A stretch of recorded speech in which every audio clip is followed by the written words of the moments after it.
दिल का दौरा, हार्ट अटैक क्यों पड़ता है, क्यों होता है? यंगर पॉपुलेशन है उसमें इसका जो रिस्क बढ़ गया है, उसमें जो मेन फैक्टर है वो मोस्टली जो है वो हमारी इनएक्टिव लाइफस्टाइल है।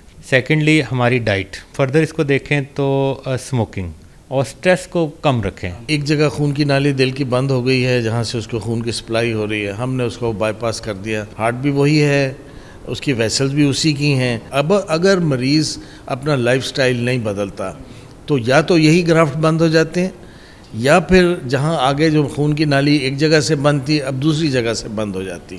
क्या आप जानते हैं कि दिल का दौरा, हार्ट अटैक क्यों पड़ता है, क्यों होता है, क्यों मरीज़ अचानक से घर से बाहर निकलते हैं जिम करते हुए या खाना खाने के बाद दिल के दौरे का शिकार होते हैं और उसके बाद वफ़ात पा जाते हैं? इसके पीछे क्या रीज़न्स हैं, क्या वजूहात है, आज सारी तफसील इस वीडियो में जानेंगे।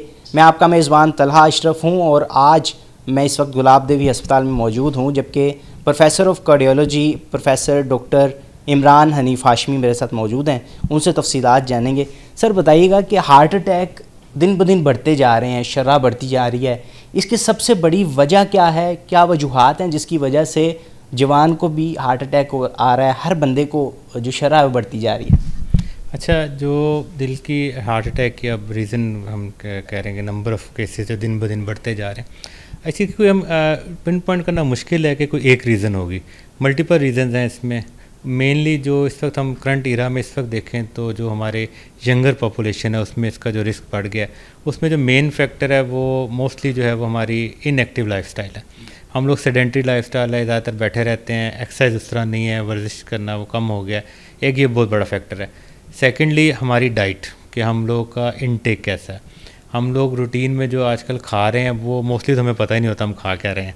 एक्चुअली उसमें जो इंग्रेडिएंट्स यूज़ हो रहे हैं, जो ऑयल यूज़ हो रहा है, वो हमें नहीं पता कैसे बन रहा है, उसका स्टैंडर्डाइजेशन कैसी है, उसमें उसका क्या प्रोसेस कैसे हुआ है।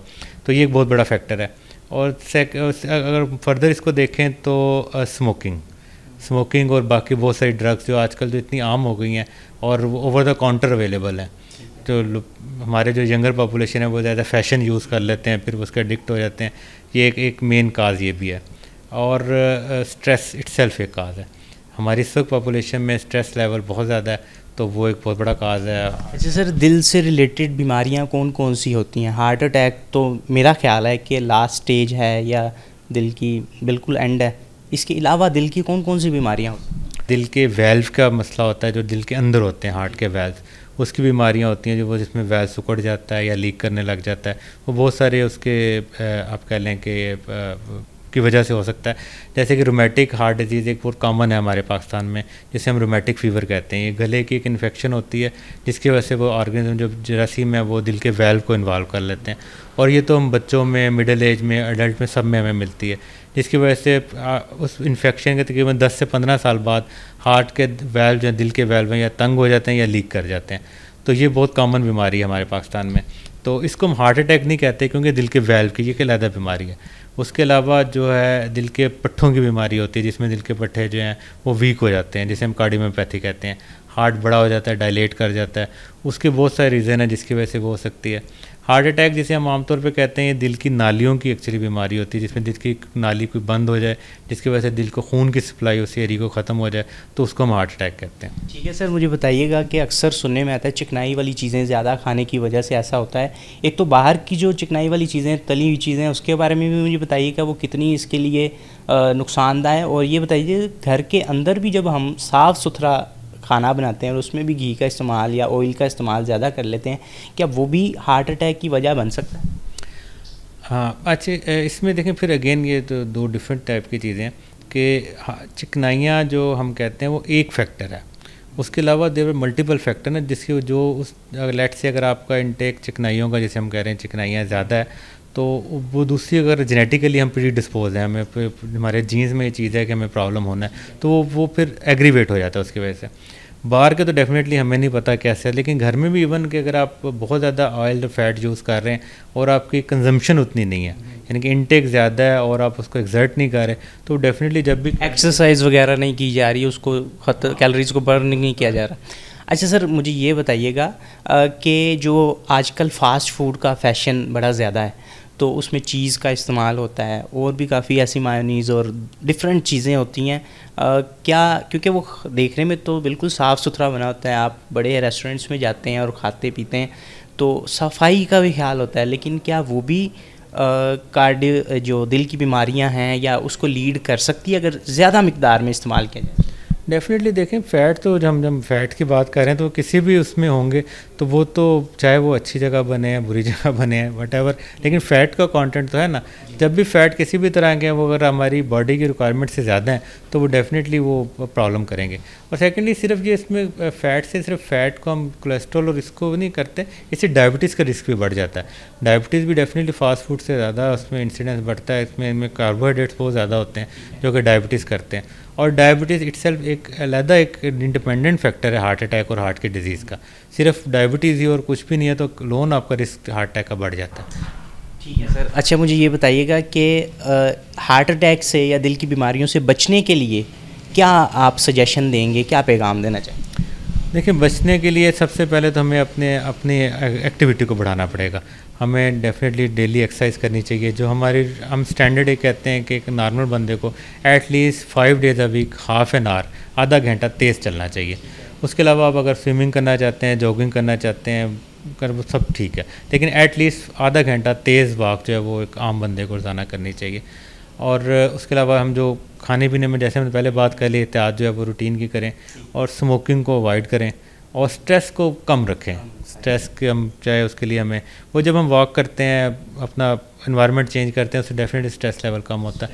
तो हम स्ट्रेस को अवॉइड करेंगे तो चीज़ें कम हो सकती हैं। ठीक है जी, बिल्कुल आपने सुना है कि अपने खाने पीने को का ख्याल रखना है, चिकनाई और दूसरी चीज़ों से बचना है। उसके बाद जो आपकी एक्सरसाइज है, वॉक है, उसको अपना मामूल बनाया जाए। सिगरेट नोशी और ऐसी जो कुछ ऐसी चीज़ें हैं उससे भी रोका जाए और डिप्रेशन, स्ट्रेस जो है उसको कम से कम किया जाए।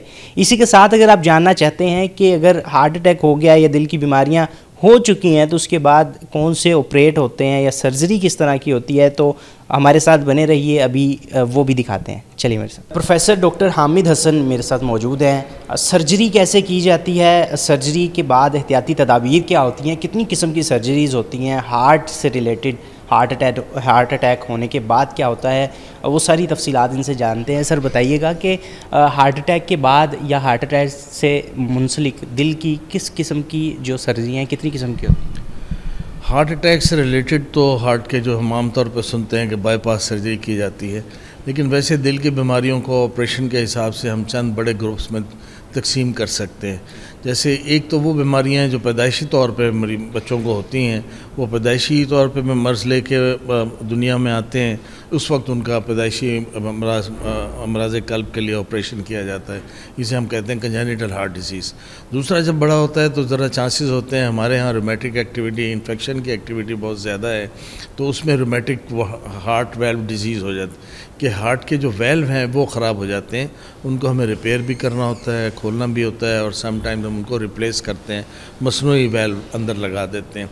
तीसरी बड़ी जो है वो एंजाइना या हार्ट, जो दिल के इस्केमिक हार्ट डिजीज़ है जिसमें खून की सप्लाई कम हो जाती है, उसके लिए ऑपरेशन किए जाते हैं, जो हम आम तौर पे सुनते हैं कि जिसे हम बाईपास ऑपरेशंस कहते हैं। ये 3 किस्म की मेन सर्जरीज़ हैं जो दिल के अमराज में हम करते हैं। इसमें बहुत सारा लोड हमारे कार्डियोलॉजिस्ट भाई हैं वो उसमें इलाज करते हैं, लेकिन जहाँ पे वहाँ मसला हल नहीं होता फिर हमें सर्जरी की तरफ जाना पड़ता है। तो इसमें मरीज़ को हम ऑपरेशन के बाद जिनका बाईपास ख़ास तौर पे करते हैं, उसकी एक वजह होती है बीमारी की। मरीज़ का तर्ज़ रिहाइश ठीक नहीं होता, लाइफस्टाइल अच्छा नहीं होता, इनएक्टिव होता है, उसकी खुराक ठीक नहीं होती, ओबेसिटी होती है, शुगर डायग्नोज कंट्रोल नहीं होती, रिस्क फैक्टर्स होते हैं। अब जब हम उसको बाईपास का वो लगा देते हैं, ग्राफ्ट लगा देते हैं, अब उससे हम ये तवक्को करते हैं कि इसमें से अब कुछ भी उसने नहीं करना। जी, मैं वही पूछना चाह रहा था कि आफ्टर इफ़ेक्ट्स इसके क्या होते हैं, या फिर इसमें कौन कौन सी गलतियां या डॉक्टर की तरफ से या पेशेंट की तरफ से की जाती हैं, जिसकी वजह से कई बार सुनने को मिलता है एक दिल का जो कि दौरा पड़ा, हार्ट अटैक हुआ, फिर दूसरा, तीसरा, उसकी क्या वजूहत?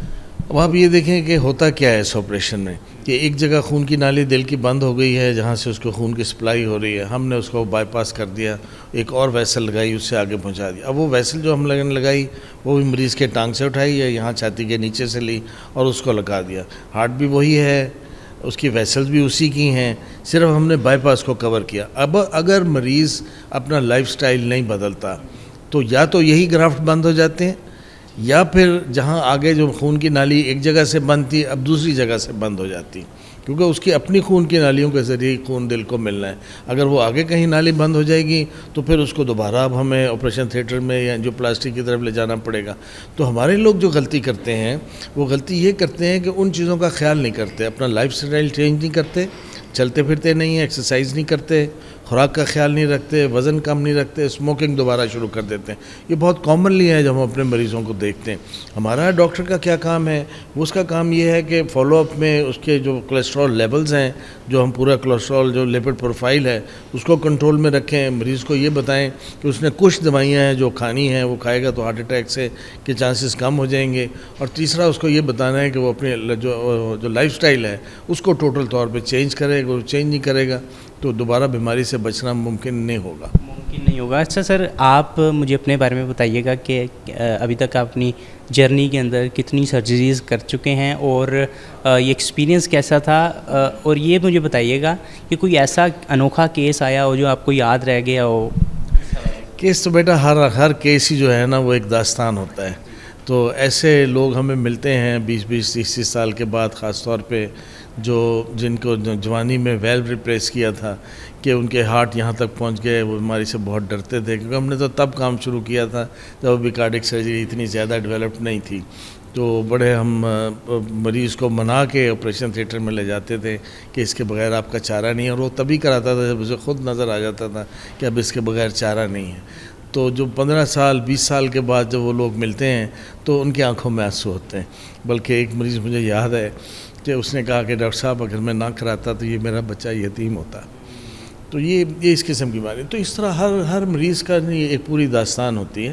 तो इस दौरान कार्डियक सर्जरी ने भी बहुत ज़्यादा डेवलपमेंट आई है, बहुत ज़्यादा हमारे इंस्ट्रूमेंट, इक्विपमेंट, हमारी एक्सपर्टीज़ बहुत बेहतर हो गई है। हमारे जो डिस्पोजेबल्स हैं वो पहले से बहुत ज़्यादा इम्प्रूव कर गए हैं। अब कॉम्प्लिकेशन के चांसेस कम होते चले जा रहे हैं, उस तरह क्लॉट्स नहीं होते। लंबे अरसे के लिए हम बाईपास मशीन पे ले जाते हैं और हम बीटिंग हार्ट पे भी ऑपरेशन कर लेते हैं। बहुत चीज़ें पहले से इम्प्रूव कर गई हैं। तो हमें बस असल जो मैसेज हमें जो लोगों को देना चाहिए वो देना चाहिए कि अगर वो अपना लाइफस्टाइल ठीक रखें, वज़न को बढ़ने ना दें, लिपिड प्रोफाइल को ठीक रखें, स्मोकिंग ना करें और चलने फिरने की आदत डालें, तो शायद ये बीमारी उनको तंग करेगी ही नहीं, यहाँ तक नौबत आएगी ही नहीं। हम तो ये चाहते हैं कि यहाँ तक नौबत पहुँचे ही ना कि वो ऑपरेशन टेबल पे जाएं। लेकिन अगर डॉक्टर ये कहते हैं कि उसकी ज़रूरत है तो फिर इसको करवा लेना चाहिए। बिल्कुल ठीक है, आपने गुफ्तगू सुनी प्रोफेसर डॉक्टर हामिद हसन जो कि गुलाब देवी में इस वक्त MS के फ़राइज़ सर अंजाम दे रहे हैं, उनकी जानिब से भी मुकम्मल तफसीलात बताई गई हैं। अब आपको इस स्टोरी के बाद मालूम होना चाहिए कि दिल की बीमारी कितनी ख़तरनाक है और उससे बचने के लिए एहतियाती तदाबीर इलाज से बहुत ज़्यादा बेहतर हैं। अपने मेज़बान तलहा अशरफ को इजाज़त दें। अल्लाह हाफ़िज़।